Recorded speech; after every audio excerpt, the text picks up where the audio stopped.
Welcome. In this video, I'm going to show you how to use the Forms screen in the Greek New Testament study app.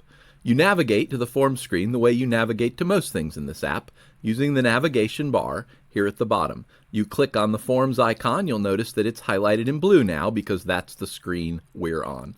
Now, as I've mentioned before, the Greek Study app is a mobile app, but it does run on Windows, Macintosh, and Linux. So I'm actually recording this video on Windows so you can see my cursor. You can see exactly where I'm clicking. So here on the form screen, we'll ignore the first line for a moment. We'll come back to that. But first, look at all of these lines below the dotted lines. If you are familiar with Greek grammar, then you should recognize these. These are all parts of speech in Greek that take different endings. And that's what the form screen is. It's a way for you to review the endings on different types of parts of speech in Greek. So you can click on any of these lines to pull up more information. So I'm going to click on this line right here in the middle that says first declension nouns. And you'll see that brings me to another screen that has 3 more lines in it. And again, you can click on any of these to open it up and see the information. So I'll click on the first line, base forms, and you notice here it's showing us the base forms for first declension noun, for the feminine and for the masculine. Then I'm going to click here on the line that says feminine.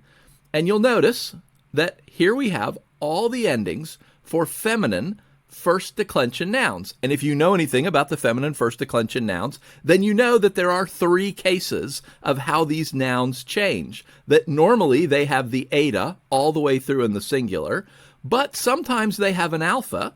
And if that alpha comes after an epsilon, an iota, or a rho, then the alpha will be in all of the singular case endings. If, on the other hand, the alpha comes after a letter that's not epsilon, iota, or rho, like in the word thalassa, then you see the alpha changes back into an eta in the genitive and the dative. Again, if you've studied first year Greek, you're familiar with this. But here you see we can review all of our endings for the various nouns in the first declension. We can go on down and click on the masculine ones, and here we have the masculine endings. Again, some that end in the eta sigma, some that end in the alpha sigma. Now, notice, clicking on these does nothing. This is a static screen. It doesn't go anywhere. It is strictly for review. And, like in so many other places in the application, if you want to close these up, then you just need to click and hold. So I clicked and hold in the base forms and it closes. I click and hold in the feminine forms and it closes as well. So let's go back to the forms page. You can either click on the blue back icon up here, or we can just click down here on the forms icon. So you notice in the first declension noun, there were only a few lines. On the other hand, in the third declension noun, there are a number more lines because there are a number of more options. If you've studied the third declension, you know that it has a lot more options when you are learning the endings. Let's go back again to the omega verbs. This is the one that will have the most options because, again, if you've studied the standard omega verbs, you know how many different endings there are. So here we have all these different lines. They all give you the tense and the voice. If you remember, a Greek verb has tense, voice, and mood. And here we have all the tense and all the voice. And then we click on these. I'll click on this first line, present active, to open it up. And here you see we have the 6 different moods of a Greek verb and all the endings. And as you could probably would have guessed, we're showing them in a verb on luo because that's the verb we always show Greek endings on. When I was learning Greek in the early 80s, my textbook was from 1911, and the Greek verbs were all shown on luo. So apparently that's the way it's done, and that's the way we'll do it in this app. But you can go through here. Again, there's nothing to click on. Nothing happens. It is simply for you to review all these different forms. You can click and hold if you want to make it go away and close it back up again. There are, as you can imagine, all the different kinds. There's the aorist active, but if you know your Greek verbs, then you know that there also are second aorists. And those we don't show on luo because luo is a first aorist. We show them on balo. Ebalon is the second aorist active, first person singular of the verb balo. So this is for you to review as you go through and you want to remember, study, review these various parts of speech in Greek which take different endings. Some of them, like the definite article, this is all there is, so there's not even a separate line to click on. And some of them, like the thematic, the omega verbs, there are many, many lines. But all this information is here for you to review. Now, this is a good place for us to stop and notice this little gear icon up here. The blue gear icons are settings, so I'm going to click on that. And as you'll see, you have the option of how you display cases when you're dealing with nouns or verbal forms that act as nouns, like participles. So it's set by default to nominative, genitive, dative, accusative, vocative, which is the way I learned it and the way I'm told that's the American way. Or, if you wish, you could change it to nominative, vocative, accusative, genitive, dative, which I'm told is the British way. So I'm going to choose that, click Done. Now I'm going to come back to our first declension nouns, and I don't know if you remember, but they were shown in the original way in nominative, genitive, dative, etc. But now if I click on them, they show up as nominative, vocative, accusative, genitive, dative. And this change is everywhere in the program. So if you go to the details page and you look at something, you will see that nouns and verbs acting as nouns, like participles, all the cases will be shown in this order. So that's the part where you can go back and find all the endings in the Greek grammar. Now, let's talk about this first line, because here's where you can test yourself and practice your Greek verbal endings. So I'm going to click on this top line that says Verb Form Review, and it opens up the Verb Form Review page. And you notice right here at the top, we have two drop-downs. You have to choose how you want to review your verbs. As I click on it, you'll notice you can review verb forms, or you can review New Testament verbs. The difference is if you review verb forms, notice the second drop down, these are just the standard forms the same way you'd find them in a dictionary. So luo is the omega verb, balo is the second aorist, the verb we use for second aorist. Here are the contract verbs, the me verbs. These will just present them to you the same as you've seen in a textbook, only it will quiz you. Once you've chosen this, you want to review verb forms, we're going to review omega verbs, then you have to choose at least one, although you can choose more, from the tense, the voice, and the mood. So let's imagine that we're first learning Greek and we're learning the present tense, the active voice, and the indicative mood. Notice the study button lights up now because we've chosen one of each of these. So now if we click this study button, it is going to present to us this verb, luo, there's only 6, as you notice, because that's all there is, first, second, and third, singular and plural. It's going to present these to us.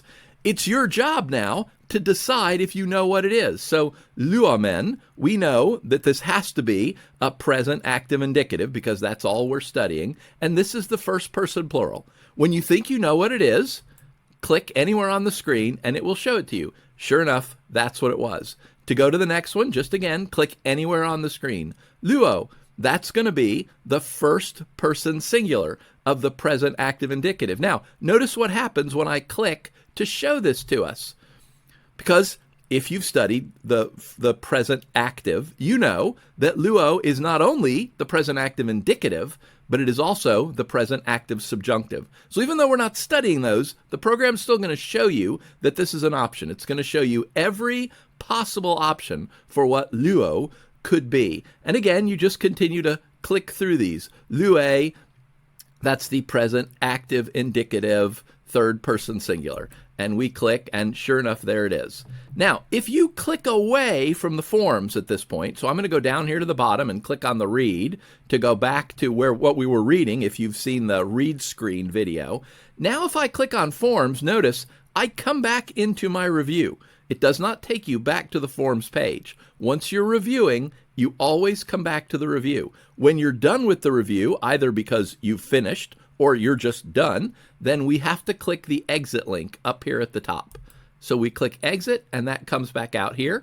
We could say, oh, I also want to study the imperfect indicatives as well as the present indicatives. And now when I hit study, well, there's luo. We remember that one. Let's click through.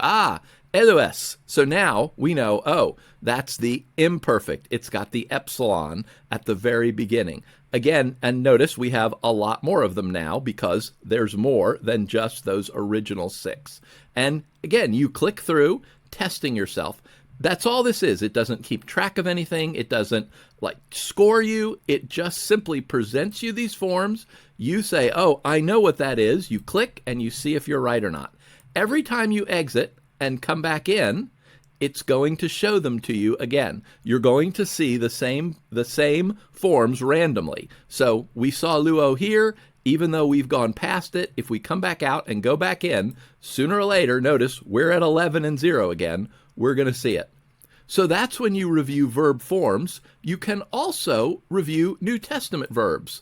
Now, this has all the same options. You've got to check something from the tense, from the voice, and from the mood. So in this case, I'm going to uncheck imperfect, so we're just doing present, active, indicative.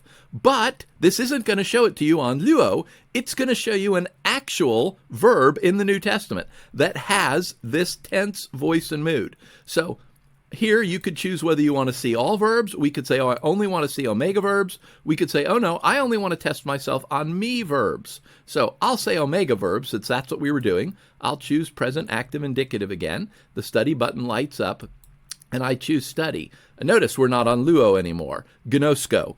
So what is gnosko? Well, that's the present, active, indicative, first person singular of the verb gnosko. When you think you know what it is, click anywhere on here and it will show it to you. Now notice it not only shows you the parsing like it did before on the verbal review, it also shows you the dictionary form of the word, the definition, and we've got a lookup button down here. And so if you remember, if you've seen the read screen video or the details screen video, if you click here, this is going to take you to the details for gnosko, just like it would if you'd clicked at it in the read screen or you'd searched for it. And if we click the back button, then it will take us back to where we were. And again, as in the other review, if we were to click away and click on forms again, we come back to this review. This won't go away until we exit. So now we click again and we get another word, lambane. What is that? That is the present, active, indicative, third person singular of the verb lambano. And so we click to see if we're right. Yep, sure enough, we're correct. And again, we could look it up if we had more questions. But the point is to test yourself on verbs, only these are actual verbs that appear in the New Testament. You can back up if you want using the back arrow there, and when you're done, you exit. Again, it doesn't keep track or keep score, but it does allow you to practice. Now here, let's take a moment to look at the gear icon in this screen. The blue gear icons are for settings. I'm going to click on that. And you notice we now have two options. And the first one has to do exclusively with what we're doing right now, looking at New Testament verbs. Which verbs do you want to see? This limits the number of verbs you can see. So right now, we're only going to see verbs that appear at least 30 times in the New Testament. Now, you might say, oh, I don't know down to that number. I only know words that appear at least 100 times in the New Testament. So we can set that to 100. And now you'll only see verbs that appear at least 100 times in the New Testament. And then the second applies to both types of review. It's the number of entries. You can review as few as 5, or you can review as many as 100. By default, it's set to 25, but you can set it to anything you want. And so now, if we say study, notice it's going to show us 50 of these, because there are well more than 50 present, active, indicative omega verbs in the Greek New Testament. So that's the form page. It's for you to study your Koine forms and then also to test yourself on Koine verbs.